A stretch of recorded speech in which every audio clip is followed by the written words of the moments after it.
coming up on Philosophy Talk. If you agree with everything, you can't say no to anything. Is it all relative? It depends upon what the meaning of the word is. Yes.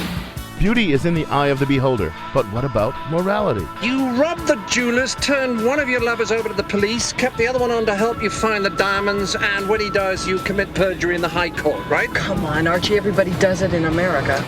Is truth in the eye of the beholder? Does believing something to be so make it so? You want answers? I think I'm entitled. You want answers? I want the truth! You can't handle the truth! You may be right. I may be crazy. Is it all relative? Our guest is Paul Boghossian, author of Fear of Knowledge, Against Relativism and Constructivism. You may be wrong for all I know, but you may be right. Is it all relative? Coming up on Philosophy Talk.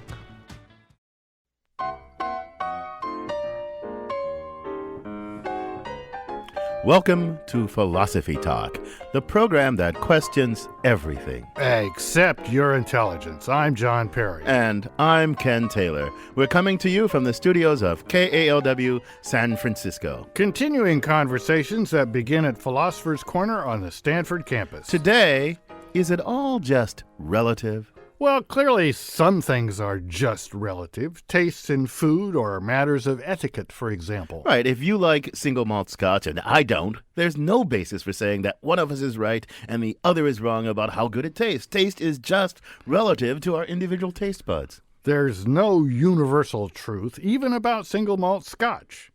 The same goes for etiquette, except that etiquette is relative to cultures or subcultures rather than to individual people and their taste buds. I'm told that in some societies, a gentle burp after a meal is a polite way of expressing satisfaction, but not in ours.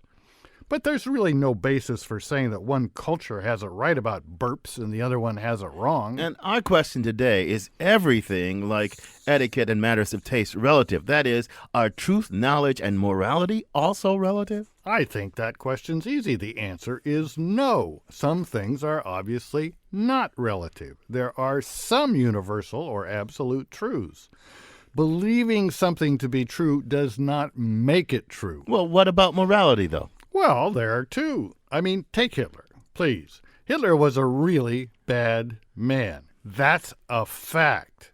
He and his Nazi followers might have thought it was morally good to slaughter the Jews. Maybe they sincerely thought that. But their thinking that it was so did not make it so. So I don't think it's so obvious to most people that truth and morality are absolute or universal rather than relative, the way you say. Scratch any 17-year-old college freshman, for example, and you know what you're going to get out. You're going to get out reflex relativism. They tend to think that each of us has his own moral code and that nobody is really entitled to question anybody else's moral code. Well, I think they feel they ought to be tolerant, and they confuse tolerance with relativism. You ought to have respect for other people's opinions, at least till you're sure they're really nutcases. But that doesn't mean you're a relativist. Now, these teenagers may talk like relativists, but when push comes to shove, they won't act like relativists. Pope Benedict, for one, disagrees with you about this. He sees relativism everywhere. He decries it as the main enemy of the church. He laments that Western civilization is being destroyed by, quote, the dictatorship of relativism. But look, take something real like female genital mutilation, or the criminalization of homosexuality and really bad treatment of homosexuals in certain African countries. Now, when we're faced with that, you or I or the teenager, if we're a relativist, we have to say, oh, well, we think that's wrong, so it's wrong relative to us, but it's not wrong relative to that. But that's not what we say. What we supposedly relativistic secular Westerners really do is we say, that's wrong, it ought to stop. We don't shrug our shoulders with indifference and say, well, that's how they do things over there. No, you're right. Most of us feel moral outrage, real moral outrage at such things. Precisely. But how does that show that we aren't really relativists? I mean, look, most arguments for relativism begin by observing that some cultures endorse things like female genital mutilation, while other cultures prohibit such things. Well, that's a beginning point, but the argument can't end there. The relativist has to show not only that there are these different moral outlooks, but that in some way they're all equally valid, like taste or etiquette, and that disputes among them can't be really rationally adjudicated. No, so I see where you're going with this. You think that the very fact that we express moral outrage over things like female genital mutilation in other cultures shows that we don't really regard all moral systems as equally valid as relativism seems to require. Right, we regard some systems as superior to others, as closer to the real, universal, moral truth of the matter. But why isn't that just a form of intolerant arrogance or cultural imperialism on our part? Oh, Ken, you're talking like a true would-be relativist and missing my point. But what is your point? The differences in moral systems are not like the differences in taste or rules of etiquette. In case of taste and etiquette, we say, to each his own, live and let live. But when it comes to significant moral issues, we think there's a right and wrong of the matter. Torturing innocent children is wrong for any culture. The same with female genital mutilation. Now, we may or may not be certain where the truth lies in a particular case. But then we try to engage in further argument and investigation to find out the truth. So you're saying that the bare fact that we greet moral disagreement with arguments rather than automatic acceptance or indifference shows that we aren't really relativists. That is my view exactly. But look, I want to try a thought experiment on you. Why can't a relativist just have a preference, a pure preference, that others share his or her moral outlook? And a preference like that, wouldn't that itself give the relativist a reason to invite further argument in the face of these differences and disagreements? And couldn't he or she have such a preference, even if he thought that there was no absolute truth of the matter? I just prefer it if we all disagree.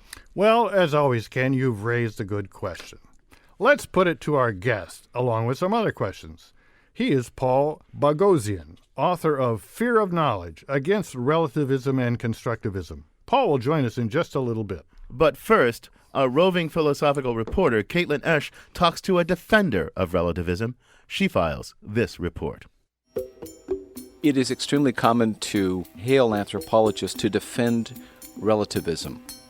Charles Briggs is an anthropologist at UC Berkeley. He spent a lot of time with indigenous communities in South America, and he specializes in folklore. I asked him to talk about relativism from an anthropological point of view. I remember in graduate school sitting in a bar next to the University of Chicago having a raging debate with a philosophy student who was defending universalism against the charge of relativism.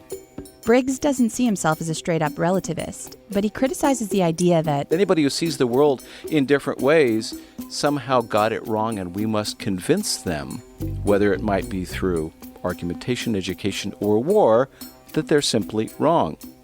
Briggs is trained in biomedical anthropology, so when his friends in an indigenous community in eastern Venezuela said they wanted to train him to become a shaman, he resisted. I had to memorize 300 stories, hundreds of songs. I had to learn how to touch people's bodies and feel within them what I was taught to look for as spirits.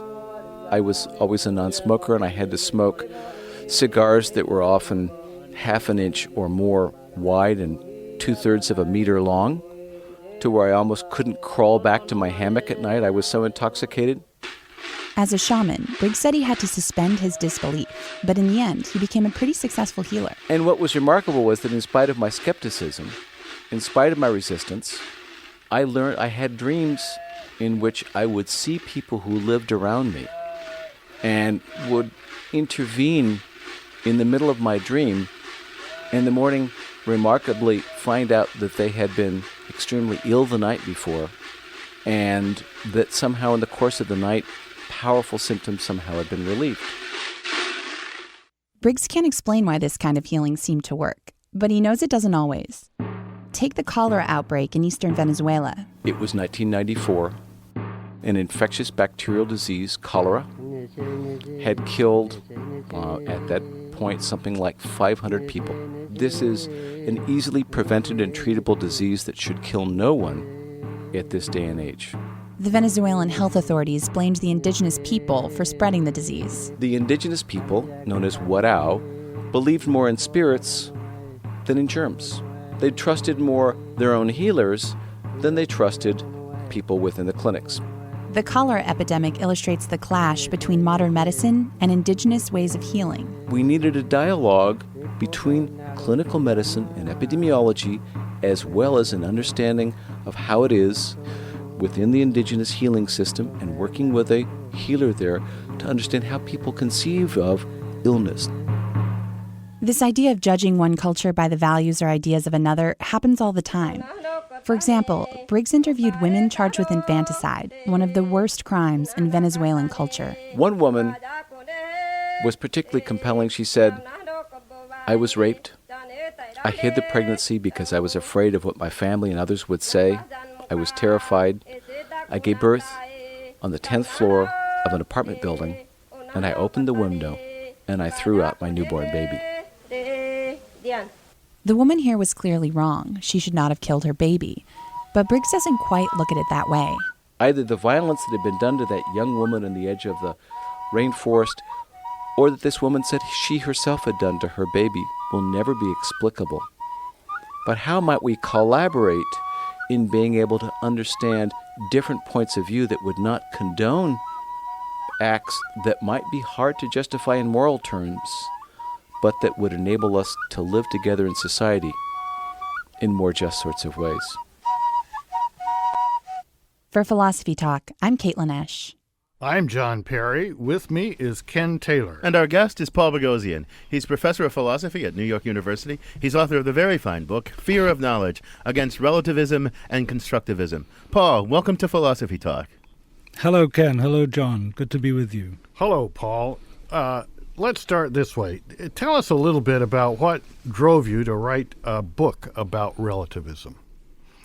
Well, relativism, I think, is a very powerful idea that has become very influential, I think, both within the academy and therefore inevitably outside of it, because we train people and then they go outside. And it seemed to me that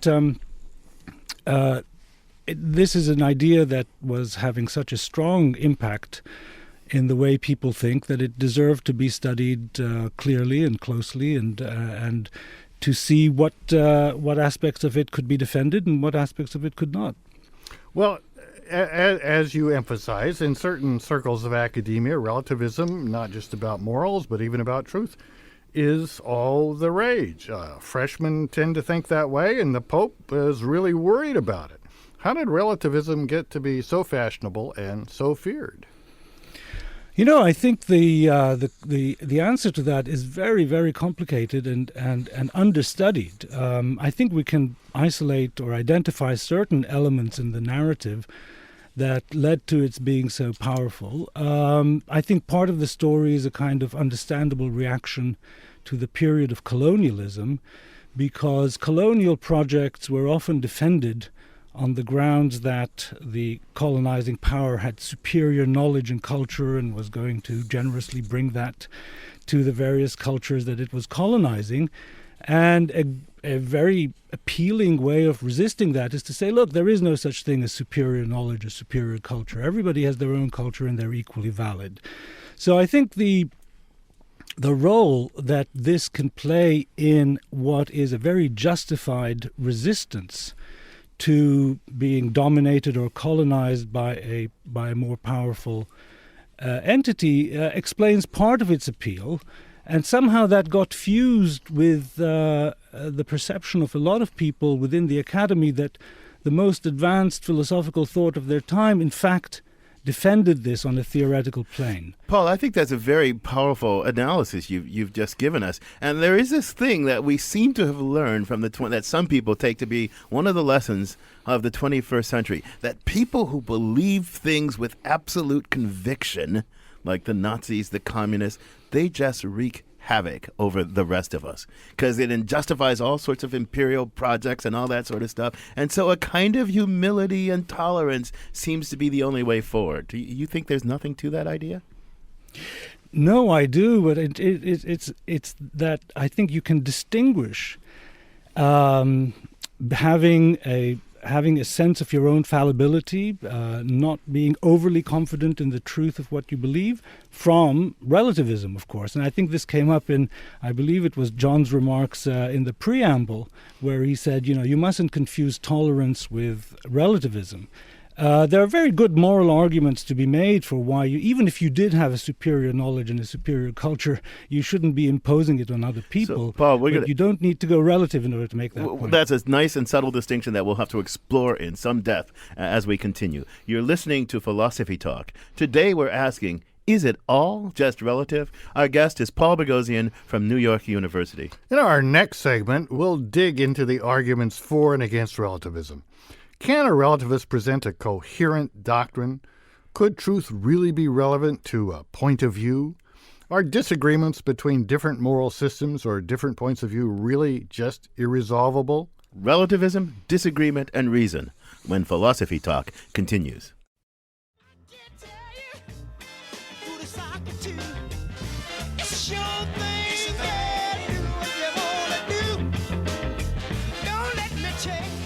Do what you want to do. Live and let live. Is it all just relative? I'm John Perry. And I'm Ken Taylor, and this is Philosophy Talk. Are you a moral relativist or a moral absolutist? What do you relativists out there do when confronted with morally repugnant practices like infanticide? You just shrug your shoulders and walk away? Or you try to persuade or force the other to adopt your point of view? But on what grounds? And what about you absolutists out there? What makes you so cocksure that there is an absolute right or wrong of the matter, an absolute truth? And how would you actually recognize an absolute truth if it hit you over the head? Our guest is Paul Boghossian from NYU, author of Fear of Knowledge, Against Relativism and Constructivism. So, Paul, your book is Against Relativism and Constructivism. I want to distinguish two different claims about relativism that philosophers sometimes make. There's a claim that many make that it's false, and then there's a very much stronger claim that it's actually incoherent, that you can't even coherently state relativism, at least in certain domains. Which of those do you believe and why? Well, as you know, the word relativism has been applied to a lot of different positions, and I won't try to list them all. But there are some views to which it's been applied, and especially in certain domains, where I think the result is incoherent, but in other cases where it's not incoherent, but it does look like it's. So what's a domain in which you think relativism is just incoherent? Well, it's not so much a domain in which it's incoherent, but a certain way of running the view in a certain domain. So, for instance, a lot of people say the following kind of thing. Moral judgments are not just true or false. Absolutely, they're relative to a moral code. And then when you look at what they mean by a moral code, it turns out that these are just very general kinds of moral claim, and that is an unstable position, because you then have to ask, well, what's the status of the propositions that make up the moral code, and why is it that you prefer one of them to others, and so on and so forth. So it's that there are certain ways of formulating the view that dissolve into incoherence. Well, let's go back to our roving philosophical reporter and this young lady that threw her newborn child off the roof. Most of us would regard that as wrong. And yet, within America, some people would say, well, abortion up to, the last stages in a case like that young lady's where she'd been raped is okay, but infanticide is wrong. And others would say, no, abortion isn't okay after the first trimester. And then others would say abortion isn't ever right. Now, we've got those disagreements, and, it seems to me, well, I don't know if it seems to me, but anyway, it seems to many people, coherent thing to say is, well, if you really deeply believe it's wrong, then you shouldn't do it. If you draw the line somewhere else, then you shouldn't. You should be true to your own instincts, but there is no really universal absolute truth. I mean, what do you say to such people? So in that case, you're actually looking at the different codes, some of which say you're allowed to do this under these conditions, and others of which say that you're not allowed to do it under other conditions. And the question is, what if somebody were to say, look, they're both valid, right? The thing is, it's very hard off the bat to make sense of that when you've got a proposition or you've got a claim that looks like it's truth evaluable. Wait a minute. Slow down, Paul. Slow down. Okay. Why would somebody say they're both valid? What they'll say is one's valid for you and the other's valid for me. Valid, just valid full stop. There's none of them are valid full stop. They're just valid for this culture or valid for that culture. It's wrong for the Catholic to have an abortion, but maybe not for the secularist. It's wrong for the American to throw the kid off the balcony, but maybe not for the African. So I don't know about both American. valid. I don't know about both valid. It's valid over here or valid over there. Right. So another way of putting that is to say, look, there isn't such a thing as mere validity. There is valid relative to, and then we have to say what that thing is to which it's relative to. So you might think it's instinct or what you find natural and so on and so forth. Now, let me just say, look, even the absolutist has to agree that all kinds of statements are relative in that way. Okay, so take the question, suppose you've got somebody who's broken down on the side of the road. Should you stop and help them or should you just drive on? Well, it depends. And that's what any realist or universalist will tell you. If it's really cold, the person's going to perish, you have nothing better to do, you should stop. If, on the other hand, it's a sunny day, there are lots of friendly people around, you have a medical emergency that you have to attend to, you may drive on by. So that kind of dependence on circumstance is something that any universalist will, of course, allow and acknowledge, and the norms would have to reflect that. Then the question is it plausible, given that we're now talking about what kinds of things moral judgments can depend on, is it plausible to say, well, it really just depends on how you feel? Whether it's okay to throw the baby off the roof just depends on whether you find that acceptable. And that just seems like a very implausible kind of dependence. I grant you that seems like a very odd kind of dependence, but it doesn't have to be that shallow. I mean, think of, complex ways of life that sustain a community. And within this complex way of life that sustains this community, over here, our complex way of life does not permit abortion. And over here, it does. And who is to say, where could these absolute facts about, just as where could absolute facts about etiquette come from? Where could absolute facts about whether abortion is permissible come from? There was an old view, God just commands, right? And then, but once you give up on that, then you have this question, what could ground this? Well, we've got a complex way of life which supports abortion and a woman's right as preeminent, and we've got a complex way of life which doesn't support that. It's not just a matter of feeling.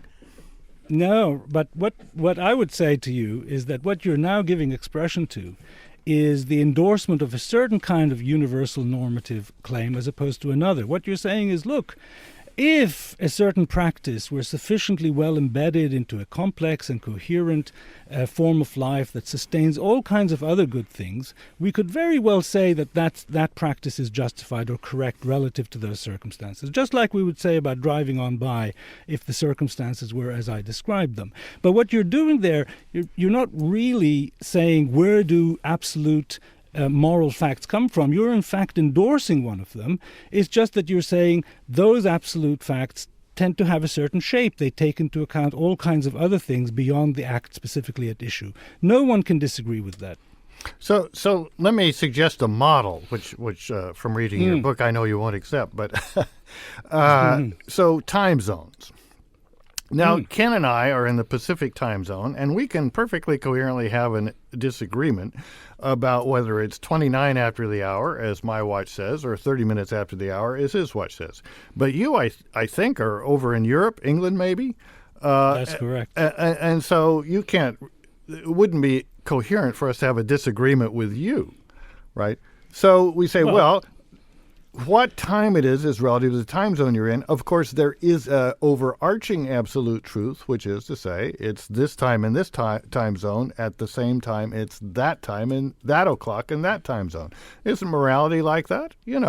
Relative to different cultures, different things are right, but it's an absolute truth that given the culture, things are wrong. How's that for a compromise? That's very nice, and I hope you didn't read my book as denying that there are time zones.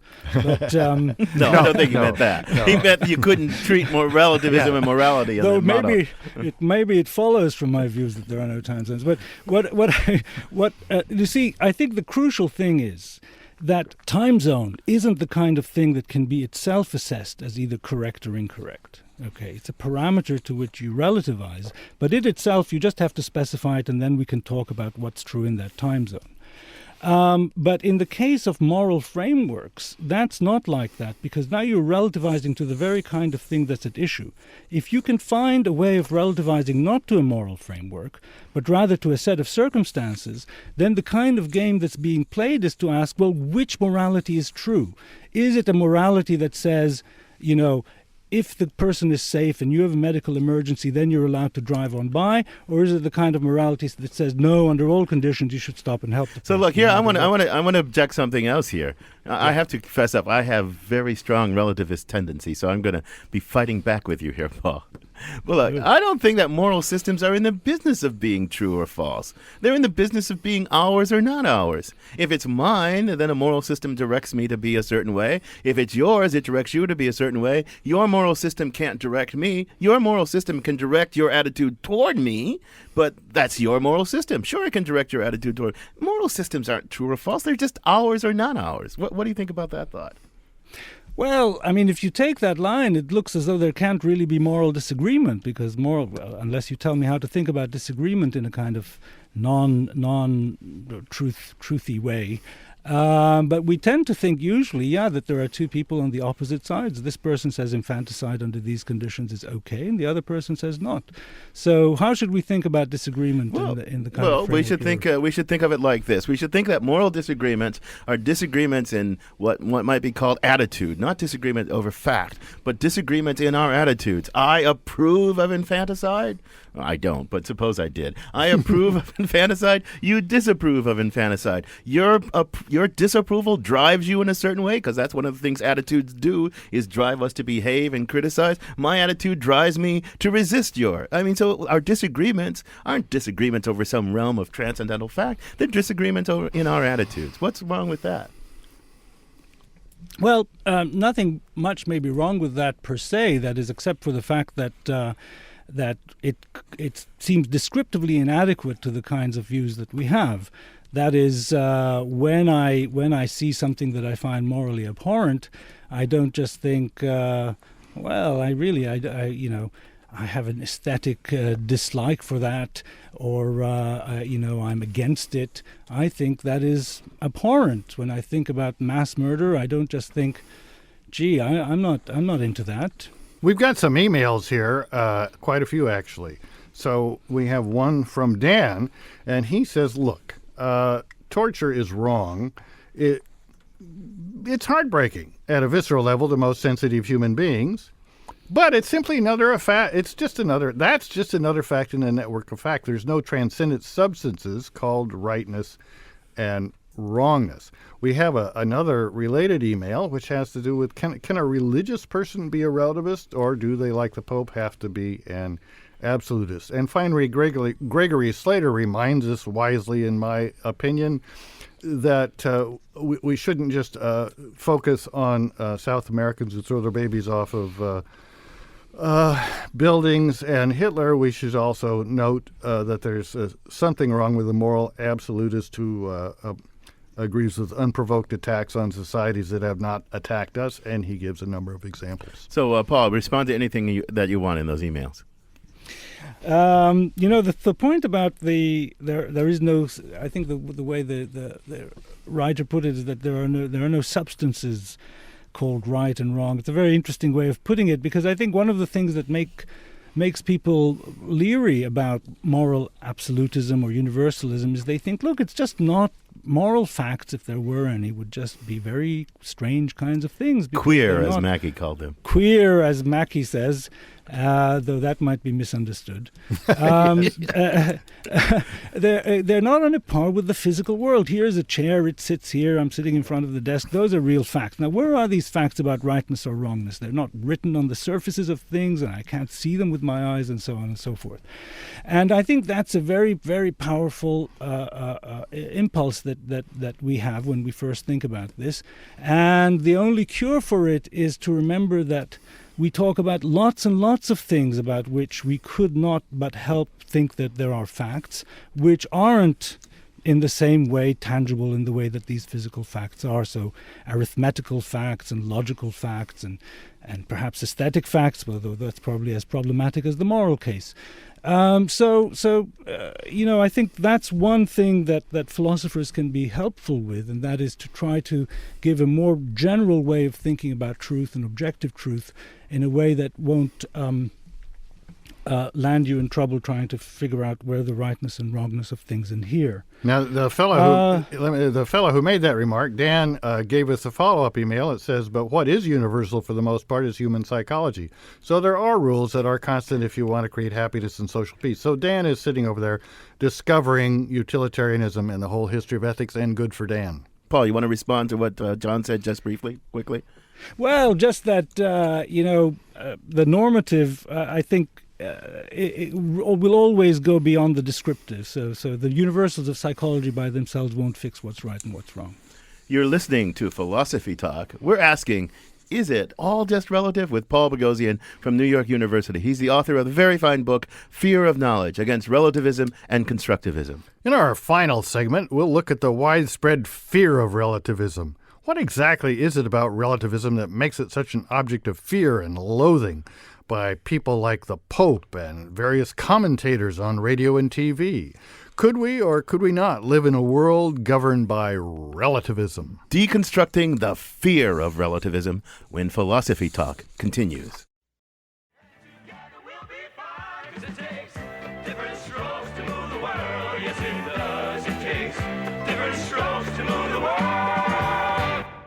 Different strokes for different folks. I mean, for crying out loud, that was a TV show, wasn't it? I mean, what could possibly be wrong with that? I'm John Perry. This is Philosophy Talk, the program that questions everything. Except your intelligence. I'm Ken Taylor, and today we're asking the question, is it all just relative? Our guest is Paul Boghossian, author of Fear of Knowledge, Against Relativism and Constructivism. And we've got a caller on the line now, Charles in Oakland. Welcome to Philosophy Talk, Charles. Hi, thank you. My question is this, if a morality is either right or wrong, but it also is a fact that people do disagree, then how do you decide who's right or wrong? And are you saying that it is actually possible to do that? Because if it is not possible to do that, then in effect, we do have relativism. Good question, Charles. Thanks for the question. Charles is asking about the accessibility, the epistemic accessibility, as we philosophers like to call it, of an absolute moral truth. What do you got to say about that, Paul? Well, it was a terrific question and a wonderful kind of transition from what we philosophers like to call a metaphysical question to an epistemological question. And along with the observation that if we can't solve the issue of how we know which of two disputants is correct, then, as he said, well, don't we have a relativism there anyway, because it's a relativism now at the level of who's entitled to say that they know, if you like. That's roughly the kind of line of thinking. But the first thing to say about this is that there really is a big difference between the so-called metaphysical issue, is there a right or wrong, and the question of how do we know who's right and wrong. And there's even a third thing, which is how do you resolve a dispute between two people? And these three things do not line up at all. Even the last two things don't line up, because although there may be a fact of the matter and you may know it, you may have very good evidence and justification for believing something about this, you may encounter somebody who is starting at a far enough place from you that you can never bring them around by rational means. I think we see that not just in the moral domain, but we can see that even in the factual domain. If somebody has very, very, very different assumptions from where you are, imagine just using a time machine and trying to talk to a pre-Aristotelian Greek about whether the earth is round or flat, you may not be able to persuade them given the resources that are available to them and that you may be able to get them to comprehend. So I think, a lot of people are moved to relativism precisely by the intractability of a deep-seated moral disagreement. But it would be a mistake to move very quickly from that to, therefore, there is no fact of the matter. There may as well be no fact of the matter. I agree that it would be a mistake to move very quickly, but there is a challenge in there. The absolute moral truth, if there is one, it has to be epistemically accessible. That's a constraint on our rationally believing that there is such a thing, that there is a way that we could conceive of ourselves knowing it, don't you think? Well, I think, you see, look, there are two things. At least an ideal inquirer with all kinds of time and no limits in his reasoning. Somehow. No, that's fair. Look, but you could become convinced on very general grounds of the kind that I might try to give you, that there have to be some normative truths. Okay, and then so you've established that there are some and that you've somehow gotten to know what they are. Now the question is, whenever you come across a disagreement, are you always able to resolve it by rational means? And the answer to that may well be no. I agree about that. For various reasons. We have a very thoughtful email from Sean Pyle, who's a University of Minnesota Morris philosophy major. And hi, Sean, thanks for writing. I've been to the University of Minnesota Morris, and I hope the walleye are still biting in the local lake. He makes this very interesting point. The relativist may think that relativism leads to toleration, to being tolerant. But how can the relativist claim that? The relativist can't claim that it's a universal truth, that it's good to be tolerant. So really the universalist is in much better shape to give a defense of tolerance, the sort of thing the relativist claims to be doing. Now, I think that's the kind of point that our Pope might think was a really good one, leading us back to what we're going to discuss a little bit in this part of the arc. What do you think about that, Paul? Well, I made a similar point in the book, actually, in the epilogue, that you see, I think Sean is entirely right, that what happens is that people are attracted to relativism by thinking that it makes them anti-authoritarian and more tolerant of disagreement and so forth. But on the other hand, they want to criticize certain people. We all do. We all have very strong views about what things are incorrect and should not be done. And the kind of leveling that relativism gives you wipes the ground out from under your feet when you try to do that. But see, this makes you employ double standards. This I think, is people often criticize relativism for it leading to a vapid tolerance.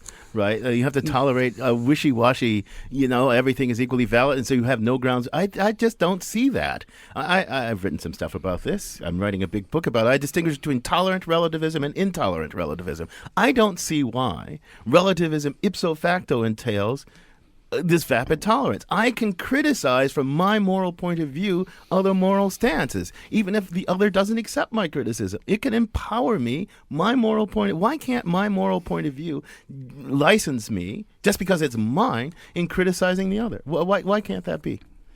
Sure. Look, I think these are really, really good questions. The part of what this goes to the heart of is how we're thinking about relativism. So if you start out thinking that it means equal validity, then obviously you end up with the problem we're discussing, and it makes intolerant relativism seem like an oxymoron. Now the question is, how are we thinking about relativism in such a way that it can be intolerant?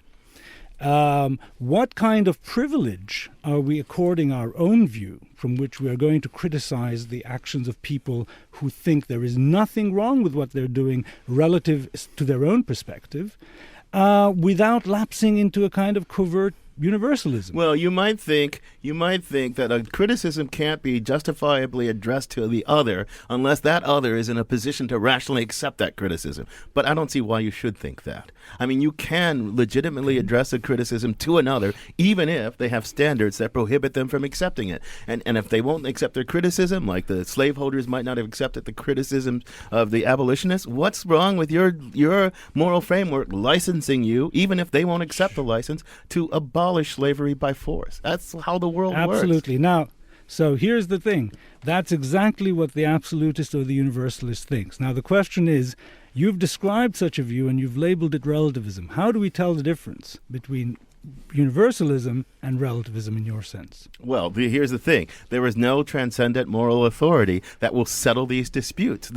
Nietzsche said we used to think of morality as a hallowed place of peace where all disputes came to an end. And he said in the gay science, his great discovery was there is no hallowed place of peace. There is no place where we can take a rest from ceaseless argument, ceaseless pushing and shoving against each other's moral rights. That's just a fact of human life. It's just our predicament. It's not escapable. But look, Ken, let's go back to our original example. You like single malt whiskey. I like Irish whiskey. Some people love Pabst Blue Ribbon. From your point of view, I can't see why your argument doesn't work as well there. You just think, well, maybe from their point of view, single malt Scotch whiskey isn't as good as Irish whiskey, but I'm going to enforce my point of view, particularly if there's only so much stuff we can import. Well, there's this. You could make that run, but here's the thing. We endorse some norms as what I call traveling. We try to make them travel, and some we say are merely local. And the ones that feel like moral norms are the ones we try to enforce even on a resisting world. And that's just how we're designed, to try to enforce norms even on a resisting world. And when we come to the face of resistance, we try to stop argument by saying, it's true, God darn it. I know the absolute truth, God darn it. But that's just an illusion. That's just our illusion that comes with our trying to enforce norms of our own endorsing on a resisting world. So, Paul, does Ken sound like a closet absolutist to you? He's got both features going. He's got some universal features and some relativistic features. I think that it's going to be very hard to distinguish between the position he's describing and a universalist view. The Nietzschean thing about ceaseless argument, that could easily be embraced by a universalist who thinks that getting to know the moral facts and resolving moral disagreements is a very, very tough business, and there is nothing short of the kind of ceaseless normative argumentation that we engage in that's going to settle moral issues for us. We got John in San Francisco. Sorry, Bob. Do you want to finish that? Sorry, Ken. Go right ahead. We've got John in San Francisco on the line. Welcome to Philosophy Talk, John. Oh, thank you. I was going to ask, why do we have to have separate camps of absolutism and relativism? Why can't things be relatively absolute and absolutely relative as they are in the real world? For example, your example of the motorist stranded on the road. Would I stop to help him? Well, 30 years ago, I might have. The world was a different place. Today, a lot of people will pretend to be broken down on the road. You stop and help them, and they rob you. So why wouldn't I? I mean, the advice of most authorities is, in such circumstances, notify an authoritative figure as quick as possible. If I have a cell phone, I'll call the state police or whoever is in charge of the road, and then it's out of my hands, and nobody's going to get robbed. Things in the real world depend on numerous factors other than the cut and dry relative or absolute. I guess that's all I had to say. So that's a lot there. What do you want to say in response, Paul? That's another lovely example. The pithy response is just to say, look, what's the difference between the 30s and now is that the facts have changed, not the norms. And of course, the norms are sensitive to what the facts are, even on a realist or absolutist view. So there's no real challenge there to the universalist, who is perfectly willing to allow that if it's dangerous for you to stop, then you ought not to stop and call the authorities instead. And if unfortunately the facts have changed so that now it's dangerous for us to stop, then the normative... I suppose, though, that he's thinking that the constellation of facts can change the norms it's reasonable for us to adopt. I mean, think of norms as things, we have a choice, and at least in some norms, at least even your absolutists will think that some norms are optional and we can adopt them for pragmatic reasons. And maybe, a norm of helping strangers makes sense when strangers don't mostly kill you, right? But a norm of helping strangers makes no sense when they mostly might. What do you think about that? I mean, for the kind of contingencies of the norms that ought to govern us. Well, I mean, for an unreconstructed objectivist like me, I don't really know how to make sense of the norms changing. I think all we could really mean is that there are some very general normative things that tell you what norms to adopt or rules of thumb to adopt and so forth and so on. And, very generally, I don't think that example poses a challenge to that picture, because all it's saying is, it used to be that it was perfectly safe to stop, but now it's not. So you might say that the absolutist or the universalist isn't someone who says everything is universal or absolute. They can recognize a lot of relativity. They're just denying that everything is relative, and in particular that everything in the realm of morals and truth is ultimately relative. I wouldn't. One could put it that way, but I think it would be a slightly misleading way of putting it, because what the crucial thing to stress is that any universalist thinks that what you ought to do, what's right, what's wrong, depends on the circumstances. Nobody for a minute thought otherwise. So if you want, you can call this dependence on the circumstances as a form of relativism, but I think that's a misleading way of putting it. Paul, on that note, I'm going to thank you for joining us. It's been an absolutely scintillating conversation. Thank you so much. Our guest has been Paul Boghossian, professor of philosophy at New York University, author of Fear of Knowledge Against Relativism and Constructivism.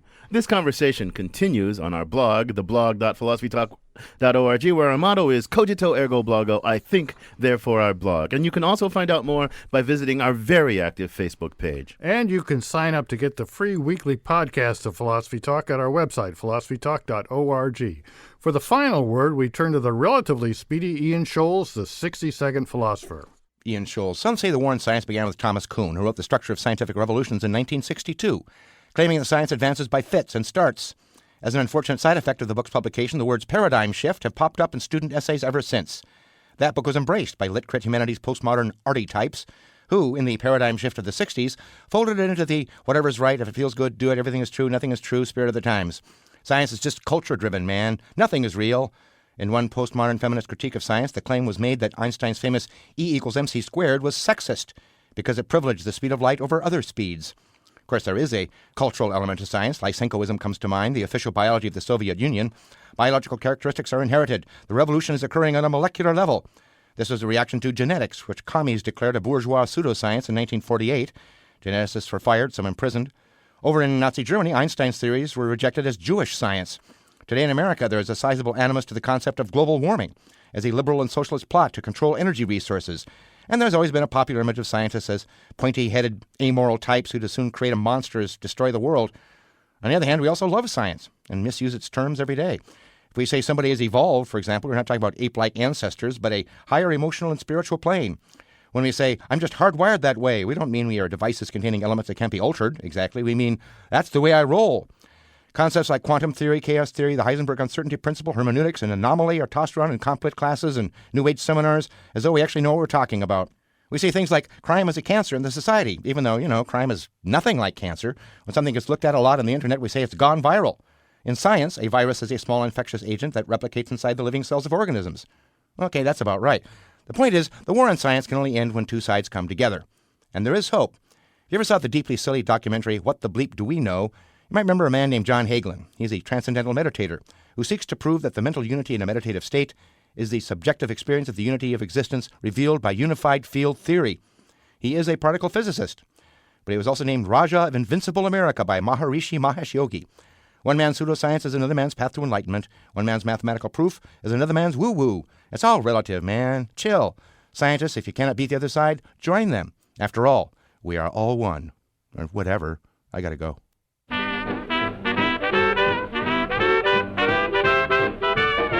The 60-Second Philosopher is brought to you in part by the EPGY Online High School at Stanford University. Learn more at epgy.stanford.edu/online. Philosophy Talk is a presentation of Ben Manila Productions and the trustees of Leland Stanford Junior University, copyright 2011. Our executive producer is David Demarest. Our production coordinator is Devin Strolovich. Our directors of research are Daniel Elstein and Ben Hirsch. Lael Weiss is our webmaster. And special thanks to Chris Hoff, Merle Kessler, Curry Goldman, Dave Millar, and Mark Stone. Support for Philosophy Talk comes from various groups at Stanford University. The Friends of Philosophy Talk, and the members of KALW San Francisco, where our program originates. The views expressed or misexpressed on this program do not necessarily represent the opinions of Stanford University or of our other funders, even when they're true and reasonable. The conversation continues on our website, philosophytalk.org. I'm John Perry. And I'm Ken Taylor. Thank you for listening. And thank you for thinking.